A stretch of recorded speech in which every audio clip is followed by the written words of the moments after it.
നമ്മുടെ ഓരോ മനസ്ഥിതി. പ്രിയമുള്ളവരെ, മരിച്ചു കഴിഞ്ഞിട്ട് ഈ ഡെഡ് ബോഡീനെ സ്നേഹിക്കണോ, മരിക്കാൻ വേണ്ടി മരിക്കോ മരിക്കില്ലെന്ന് പേടിക്കുന്നവർ അവന്റെ കണ്ണീര് കാണണോ, മരിച്ച ആളുടെ ഡെഡ് ബോഡിക്ക് അത് കുഴിയാവോ, അത് വികൃതമാകോ? എന്തുട്ട കാണിക്കുന്നത്? എന്നിട്ട് വികൃതമാകുമെന്ന മുട്ടി വെച്ചിട്ട് കത്തിച്ച് കത്തിച്ച് അത് പൊട്ടൽ കണ്ടിട്ടില്ല, കണ്ടിട്ടില്ലേ? ഈ തലയൊക്കെ ഒറ്റ പൊട്ടലാണ്. ഇതൊക്കെ കേൾക്കാനൊന്നും സങ്കടമില്ലേ? അപ്പൊ സങ്കടമില്ലല്ലോ. മരിച്ചിട്ട് കുഴിയിൽ വെച്ച് അടച്ചു. നിങ്ങളൊരു 4-5 ദിവസം കണ്ട് തുറന്നു നോക്ക്, അപ്പൊ കാണാം കുഴിയാണോ കൊള്ളാണോ എന്നുള്ളത്. അപ്പൊ അതുകൊണ്ട് ഈ ശരീരത്തെ നമ്മൾ മനുഷ്യനെ സ്നേഹിക്കൂ പ്രിയമുള്ളവര്. ഈ മരിച്ചു കഴിഞ്ഞ ഈ ശരീരത്തോടല്ലല്ലോ സ്നേഹം, ജീവിക്കാൻ കൊതിക്കുന്ന മനുഷ്യനെ സ്നേഹിക്കേ. അങ്ങനെ മനസ്സുണ്ടെങ്കില് നമ്മൾ ഈ അവയവങ്ങളൊക്കെ കൊടുക്കാണ്ട് പോയ നഷ്ടാവിട്ട ഭയങ്കര കഷ്ടാവും അത്. അപ്പൊ അതുകൊണ്ട് ഒരാള് പോലും വെറുതെ വേസ്റ്റ് ആക്കി കളയരുതട്ടാ നമ്മുടെ ബോഡി. ഞാൻ എന്റെ ബോഡി മെഡിക്കൽ കോളേജിലേക്ക് സെറ്റ് ചെയ്ത് കൊടുത്തിട്ടുണ്ട്. എല്ലായിടത്തും പറയാണ് ഞാൻ, കാരണം ഇതൊരു അച്ഛന്റെ ബോഡി കിട്ടിയിട്ടില്ല ഡോക്ടർമാർക്ക് കീറി പഠിക്കാനായിട്ട്. അവരൊന്ന് പഠിക്കട്ടെ. അപ്പൊ അതുകൊണ്ട് ഞാൻ അബ്ദുൽ കലാം വന്ന അവസരത്തില് എന്റെ ബിഷപ്പ് നിൽക്കണ്ടായിരുന്നു. പേടി ഉണ്ടായിരുന്നു, എന്താ പറയാന്ന്. കുഴപ്പമില്ല, ഈ ബോഡിയുടെ അവകാശം ദൈവത്തിനല്ലേ. എന്റെ അമ്മ ഉണ്ടെങ്കിൽ പിന്നെ അമ്മ മരിച്ചും പോയി. അപ്പോ ഞാനത് എഴുതിയിട്ടുണ്ട്. എന്റെ അവയവങ്ങളൊക്കെ എടുക്കുക, പറ്റാവുന്നൊക്കെ എടുക്കുക. അത് കഴിഞ്ഞിട്ട് ബോഡി ഇനിയിപ്പോ എടുക്കാൻ പറ്റില്ല, സാധാരണ ഒരു മരണം നമുക്കറിയില്ലല്ലോ, ആ ബോഡി മെഡിക്കൽ കോളേജിലേക്ക് കൊടുക്കണട്ടാന്ന് എഴുതി അബ്ദുൽ കലാമിന്റെ കയ്യിൽ കൊടുത്തു. ആയിരക്കണക്കിന് ആൾക്കാരോട് പറഞ്ഞു, കേരളത്തിൽ നടന്നു പറഞ്ഞിട്ടുണ്ട്. എന്തായാലും ഇത് ഇനി അങ്ങോട്ട് പോകുന്നുള്ള കാര്യം ഒരു ഉറപ്പായിട്ടുണ്ട്. കാരണം എല്ലായിടത്തും ഇവിടെ ഗൾഫിലും വന്ന് പറയാണ്. അപ്പൊ ഡേവിഡ് ശർമ്മ മരിച്ചു ഞാൻ ആ ബോഡി മെഡിക്കൽ കോളേജിലേക്ക് കൊടുക്കാന്ന് പറഞ്ഞിട്ടുണ്ടായിരുന്നു. അങ്ങനെ ഒരു ധ്വനി നിങ്ങളും പറയട്ടെ. സംഭവം നമ്മുടെ ആഗ്രഹം നടക്കണ്ടേ? എന്താ ഞാനീ പറഞ്ഞെന്നറിയോ? ഇന്ന് ഡോക്ടർമാർക്ക് പഠിക്കാൻ, ഡോക്ടർമാർ പഠിച്ചാലല്ലേ, ശരീരം പഠിച്ചാലല്ലേ അവർക്ക് വൈവിധ്യമാർന്ന കാര്യങ്ങൾ മനസ്സിലാക്കാൻ പറ്റുള്ളൂ. ഇത് ബോഡി കൊടുക്കണില്ല, അഗതി മന്ദിരം ബോഡി കിട്ടാനില്ല. അപ്പൊ എന്തുണ്ടാവുന്നു? അഗതി മന്ദിരങ്ങളൊക്കെ ചെന്നിട്ടേ, നമ്മുടെ നാട്ടിലൊക്കെ ഉണ്ടല്ലോ പ്രായ ആൾക്കാരൊക്കെ കൊണ്ടുവന്ന് അവിടെയൊക്കെ ചെന്നിട്ട് ഇതെങ്ങനെയുണ്ട്, ഏത് അതിപ്പോ ആവില്ലാട്ടാ, അതെങ്ങനെയുണ്ട്, ചെറിയൊരു വലിവുണ്ട്, അത് 2 മാസം പിടിക്കും. നമ്മൾ വിചാരിക്കും വേറെ വല്ല സ്ഥാപനങ്ങളാണ് മനുഷ്യനെ കുറിച്ച് ഈ പറയണേ. അല്ല, ഒരു 50,000 അഡ്വാൻസ്, അതൊന്നും വേണ്ട, ഇരിക്കട്ടെ, വേറെ ആർക്ക് കൊടുക്കാതിരിക്കട്ടെ. ഇങ്ങനെയൊക്കെ പറയണോടത്ത് നമുക്ക് എന്താ ഒരു പരിഹാരം? എന്റെ ബോഡി കൊണ്ട് ഞാൻ ഈ മാനവകാരണി നടന്നത് 10-200 പേര് പറഞ്ഞിട്ടുണ്ട് എന്റെ അച്ഛോ എന്റെ ബോഡി തരാൻ തയ്യാറാ. കണ്ണൂരെത്തിയപ്പോ നമ്മുടെ മുതുകാട് ഓടി വന്നവിടെ അച്ഛോ എന്റെ ബോഡി തരാം. ഞാൻ ഭാര്യയോട് ഇപ്പൊ ചോദിച്ചിട്ട് പറഞ്ഞത്, മരിച്ച ഒരു മജീഷ്യന്റെ ബോഡി പഠിക്കട്ടെല്ലാവരും. പ്രിയമുള്ളവർ, എന്താ അതിന്റെ അർത്ഥം? ജന്മം സഫലമാകുന്നത് എപ്പോഴാണ്? നമ്മുടെ ജീവിതവും നമ്മുടെ ശരീരവും നമ്മുടെ മനസ്സും. ഇപ്പൊ നമ്മുടെ വിനീത് ശ്രീനിവാസൻ അവിടെയുണ്ട്. നമുക്ക് എല്ലാവർക്കും അതെങ്ങനെയാണ് എല്ലാ മനുഷ്യരും പ്രിയങ്കരാകുന്നത്? അദ്ദേഹത്തിന്റെ കോൺട്രിബ്യൂഷൻ ഈ സമൂഹത്തിൽ നിന്ന് എടുക്കുന്നതിലല്ല, ഈ സമൂഹത്തിലേക്ക് കൊടുക്കുന്നതിലാണ് നമ്മൾ വിലപ്പെട്ടവരാകുക. ഈ സമൂഹത്തിൽ നിന്ന് എടുക്കാനാണ് നമുക്ക് ആഗ്രഹം.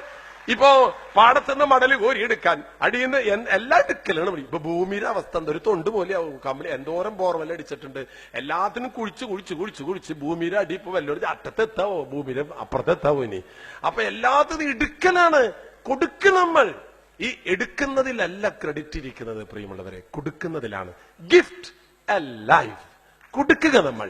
അതുകൊണ്ട് ഗിഫ്റ്റ്, ഒരു ഗിഫ്റ്റ് കൊടുക്കുമ്പോ ഞാൻ നോടിച്ചു, ഒരു ഗിഫ്റ്റ്, നിങ്ങൾ എനിക്കൊരു ഗിഫ്റ്റ് ഒന്ന് നോക്കിയാ, എനിക്ക് ഗിഫ്റ്റ് ഒന്നും വേണ്ടട്ടാ. അതുകൊണ്ട് എനിക്കൊരു ഗിഫ്റ്റ് വേണ്ട, എനിക്കിതൊരു കഞ്ഞി ചമ്മന്തി മതി. ഇവിടുത്തെ എല്ലാവരും വീട്ടിൽ നിന്നും ജെന്നിച്ചേട്ടന്റെ വീട്ടിൽ പോയി, ജെന്നിച്ചേട്ടന്റെ വീട്ടിൽ കഞ്ഞി കുടിച്ചു, സന്തോഷിന്റെ വീട്ടിൽ നിന്ന് കഞ്ഞി കുടിച്ചു. അവസാനം പോണ നേരത്തെ ഒരു കഞ്ഞച്ചൻ വന്നിട്ടുണ്ടായിരുന്നു മാത്രം പറയരുതട്ടാ. അല്ല, അപ്പൊ അതുകൊണ്ട് പറഞ്ഞാലും കുഴപ്പമില്ല. അതുകൊണ്ട് പ്രിയമുള്ളവരെ, ഇവിടെ ഈ സദസ്സ് നിങ്ങൾ ഒരുക്കുമ്പോണ്ടല്ലോ, ഇവിടെ ഒരു വലിയൊരു എനർജി ഉണ്ടാകുന്നുണ്ട്. കാരണം വി ആർ വൺ ഫാമിലി. അത് ഏത് മതത്തിന്റെയോ ഏത് സ്ഥാനമാനങ്ങളുടെ now doctor Tiju is here. മലയാളികളുടെ ഉള്ളിലുള്ള ഒരു എനർജി ഉണ്ടല്ലോ, വി ആർ വൺ. ആ ചൈതന്യം ഇന്ന് നമ്മുടെ സമൂഹത്തിൽ നഷ്ടപ്പെട്ടു പോകുന്നുണ്ട്. അത് പോകാതിരിക്കാൻ ഈ ദുബായ് കൈരളി കലാകേന്ദ്രം ഇത് ഒരുക്കിയിട്ടുള്ളത്. ഇവിടെ കുറച്ച് കസേരകളൊക്കെ ബാക്കിയുണ്ട്. നിങ്ങൾ വിചാരിച്ചോണ്ടത് എത്ര ആൾക്കാർ വന്നില്ലൊന്ന് വരൂട്ട. എപ്പോ നിങ്ങൾ വെറുതെ പറഞ്ഞാൽ മതി. ഇവിടെ ഈ പരിപാടിക്ക് വരുന്ന ആൾക്കാർക്ക് അവർക്ക് കിഡ്നി രോഗം വന്നാല് ഫ്രീ ആയിട്ട് കിഡ്നി തരും. ഇത് ഒപ്പിട്ട് പോയി ഇവിടെ വന്നു പോകുന്നവർക്കൊക്കെ ഒന്ന് പറഞ്ഞു നോക്കിയാൽ നിറച്ചാളാവും. കിട്ടണാരില്ല പറഞ്ഞത്. കാരണം ഞാന് ഈരാറ്റുപേട്ടയില് അവിടെ ഇങ്ങനെ അവയവദാനത്തിന്റെ പ്രോഗ്രാം ചെയ്തപ്പോ ജോഷി എന്ന് പറയുന്ന ഒരു ചെറുപ്പക്കാരൻ, അദ്ദേഹം പറഞ്ഞു, അച്ചു എന്റെ വീട് വരുന്നത് വരണം. എന്താടാ? എന്റെ ഭാര്യ മക്കളൊന്ന് കാണാൻ അച്ചു. എന്തരപ്പത്ര അവരെ കാണാനായിട്ട് വായോ. അതിനെ വീട്ടിൽ ചെന്ന് പറഞ്ഞു, അച്ചു എന്റെ ഭാര്യ ഇതാ എന്റെ മക്കള്. ഞങ്ങൾ പെരുമ്പാവൂര് 3-4 വർഷം മുമ്പ് ഒരു യാത്ര പോയിട്ട് വരിക. കാറ് ഞാൻ ഓടിച്ചിരിക്കുന്നു. ഒന്ന് ഉറങ്ങിപ്പോയി അച്ചു. ഉറങ്ങിയത് ഓർമ്മയുള്ളൂ. പിന്നെ ഒക്കെ ആശുപത്രിയില. ഭാര്യയുടെ മുഖമൊക്കെ എനിക്ക് നോക്കിയിട്ടുണ്ട്, ഇതെന്റെ ഭാര്യ തന്നെയാണോ തിരിച്ചറിയാൻ പറ്റണില്ല. ആ നിലയിൽ പല്ലൊക്കെ പോയി. 2 കുട്ടികൾക്ക് ആക്സിഡന്റ്, എനിക്ക് ആക്സിഡന്റ്. ദൈവാനുഗ്രഹത്തെ ഞങ്ങളൊക്കെ രക്ഷപ്പെട്ടു വെച്ചു. എന്നിട്ട് അദ്ദേഹം പറയാം, അദ്ദേഹത്തിന്റെ ഈ സ്ഥിരത രൂപത്തിന്റെ തലൊരു ബോക്സ് വെച്ചിരിക്കുക. അതും അവർ മരിച്ചുപോയ അപ്പന്റെ അമ്മയുടെ പടം ഒട്ടിച്ച് വെച്ചിട്ട് പറയാം, അച്ചു എല്ലാ ദിവസവും എന്റെ മക്കളോട് പറയും, മക്കളെ വാ, നമ്മുടെ മരിച്ചുപോയ അപ്പനമ്മയുണ്ടല്ലോ, അവരുടെ പ്രാർത്ഥനയും പുണ്യം കൊണ്ടാണ് ദൈവം നമ്മെ അപകടത്തിൽ നിന്ന് മരിച്ചു പോകേണ്ടതായിരുന്നു. ഇടറ മോനെ, ആ പിള്ളേരിൽ പൈസ കൊടുക്കും, ആ ചെപ്പിലിടും. എല്ലാ മാസവും ആ ചെപ്പെടുത്ത് അനാഥശാലയിലെ അഗതി മന്ദിരങ്ങളിൽ കൊണ്ടുപോയി കൊടുത്ത് പിള്ളേരെ പഠിപ്പിക്കുക. അപ്പന്റെ അതാണ് പ്രിയമുള്ളവരെ ഈ ജീവിതം കൊണ്ട് പഠിപ്പിക്കുക എന്ന് പറയുന്നത്. അദ്ദേഹം ഒരു കാര്യം കൂടി പറഞ്ഞു, അതിനെനിക്കൊരു തമാശ വന്നു. ഇദ്ദേഹം ഈ ആക്സിഡന്റ് ആയ ദിവസം ഭാര്യയും മക്കളും കൂടെ കാറിൽ പെരുമ്പാവൂർക്ക് പോകുന്നു. അവിടെ പെരുമ്പാവൂര് ആ വണ്ടി ഇടിച്ച സ്ഥലം ഉണ്ടല്ല, അതാൾക്ക് നല്ല ഓർമ്മയുണ്ട്. ആ സൈഡിൽ റോഡിന്റെ പക്കത്ത് 3 പിള്ളേരും ഭാര്യയും ഇയാളും ബേസിൽ നിറച്ച് ലഡു പിടിച്ചിട്ട് ഇങ്ങനെ നിൽക്കും. വഴി പോണവരൊക്കെ, ഹലോ ലഡു, എന്തത്? ലഡു കഴിച്ചോളൂ. എന്തത്? ഇവിടെ വെച്ചിട്ട് എനിക്കൊരു അപകടം ഉണ്ടായി 3-4 വർഷം മുമ്പ്. അതാരെ എടുത്തു കൊണ്ടുപോയി ആരെ ആശുപത്രിയിലാക്കിയെന്ന് ഞങ്ങൾക്കൊന്നും അറിയില്ല. അപ്പോ ആർക്കെങ്കിലും ആവട്ടെ എന്ന് വെച്ചിട്ട് എല്ലാ വർഷവും വരും. എന്നിട്ട് ലഡു കൊടുക്കുക റോഡരികെ നിന്നിട്ട്. ഇതെന്റെ പള്ളിയിൽ പറഞ്ഞിട്ട് ഇറങ്ങിയപ്പോണ്ടല്ല ആൾക്കാർ പറഞ്ഞു, അച്ഛൻ പറഞ്ഞ കാര്യം ഞങ്ങളുടെ മനസ്സിൽ തട്ടി വെച്ചു. ഓഹോ, അപ്പോ ഒരു കാര്യത്തോട് ചോദിക്കാനുണ്ട്. എന്താണാവോ? ആ ആക്സിഡന്റ് ഉണ്ടായ ഡേറ്റ് ഏതാ? സഹോദരങ്ങളെ, ഇതാണ് നമ്മുടെ മനസ്സ്. എത്ര എളുപ്പം നിങ്ങൾക്ക് മനസ്സിലായെന്നറിയാം. അതാണ് കാര്യം. അതുകൊണ്ട് പ്രിയമുള്ളവരെ, ജീവിതത്തിൽ എന്ത് കിട്ടുമെന്നല്ല ഈ ഗിഫ്റ്റ് ലൈഫ് കൈരളി കലാകേന്ദ്രം ഈ UAE ജനങ്ങളോട് പറയുന്നത്, മലയാളിയോട് പറയുന്നത്, കിട്ടുമെന്നല്ല, എന്ത് കൊടുക്കാം എന്ന് പറയാനായിട്ട് സാധിക്കട്ടെ. ഞാൻ എന്റെ വാക്കുകൾ ചുരുക്കാണ്. ഒത്തിരി പേര് സംസാരിക്കാനുണ്ട്. എനിക്കേറെ സന്തോഷമുണ്ട്. ഞാൻ 2-3 ദിവസം മുമ്പ് വന്നു, ഉമാപ്രേം വന്നു. ഞങ്ങളൊന്നും വലിയ ഒരു കാര്യവും ചെയ്തിട്ടുള്ളത് ദൈവം നിശ്ചയിച്ചുകൊണ്ടാണ് ഇങ്ങനെയൊക്കെ ഒരു സ്ഥാനത്ത് വന്ന് നിന്നു എന്ന് മാത്രമേ ഉള്ളൂ. നത്തിങ്. നമ്മളൊന്നുമല്ല പ്രിയമുള്ളവരെ ജീവിതത്തിൽ. നമ്മുടെ ജീവിതം വലുതാകുന്നത് അവരനെ എന്തു കൊടുക്കുന്നുവോ. ഗിഫ്റ്റ് നിങ്ങൾ ഒരാൾക്ക് കൊടുക്കുമ്പോൾ ഗിഫ്റ്റ് കിട്ടുന്ന വ്യക്തിയല്ല, കൊടുക്കുന്ന വ്യക്തിയാണ്. അതുകൊണ്ട് നിങ്ങൾ ഇവിടെ ജീവിതത്തെ മറ്റുള്ളവർക്ക് കൊടുക്കുമ്പോൾ അവർക്ക് കിഡ്നി കിട്ടി, പക്ഷെ കൊടുത്തവന് കിട്ടുന്നത് കിഡ്നിയല്ല, ജീവിതത്തിന്റെ ഭയങ്കര സംതൃപ്തിയാണ്. ആ സന്തോഷമാണ് എനിക്ക് ഇവിടെ നിങ്ങളോടൊക്കെ പറയാനുള്ളത്. കൊടുക്കും. നിങ്ങൾ ഇത് കരുതിയിട്ട് കിഡ്നി കൊടുക്കണമെന്നൊന്നും ഞാൻ പറയുന്നില്ല. നിങ്ങൾ അല്പം ചട്നിയെങ്കിലും കൊടുക്കാർക്കെങ്കിലും അത് കൊടുക്കാട്ടോ, അങ്ങനെയെങ്കിലും കൊടുക്കാന്ന് മാത്രമേ എനിക്ക് പറയാനുള്ളൂ. പക്ഷെ കൊടുക്കാത്ത ഒത്തിരി മനുഷ്യരുണ്ട് ജീവിതത്തിൽ. എന്നിട്ട് അവസാനം ഒരു ചെറുപ്പക്കാരൻ പറഞ്ഞു ഓർത്തിട്ട് ഞാൻ അവസാനിപ്പിക്കാം. ചെറുപ്പക്കാരൻ പറയാച്ചു, വലിയ കാശുകാര്, വലിയ വണ്ടി, വലിയ സൗകര്യങ്ങളൊക്കെ ആൾക്കാർ പോണ കാണുമ്പോ എനിക്ക് എന്റെ മനസ്സിൽ ഭയങ്കര അസൂയും ഭയങ്കര ദേഷ്യം തോന്നും. ആരോട്? അങ്ങനത്തെ ആൾക്കാരോട്. ആഹാ, ഇതെന്തിനുണ്ടത്? എന്നാൽ അവർക്ക് മാത്രമേ ഈ സുഖമുള്ളോ, എനിക്കൊന്നും ഈ സുഖമില്ലല്ലോ. ശരിയല്ലേ, സാധാരണക്കാരന്റെ ഒരു ചിന്ത.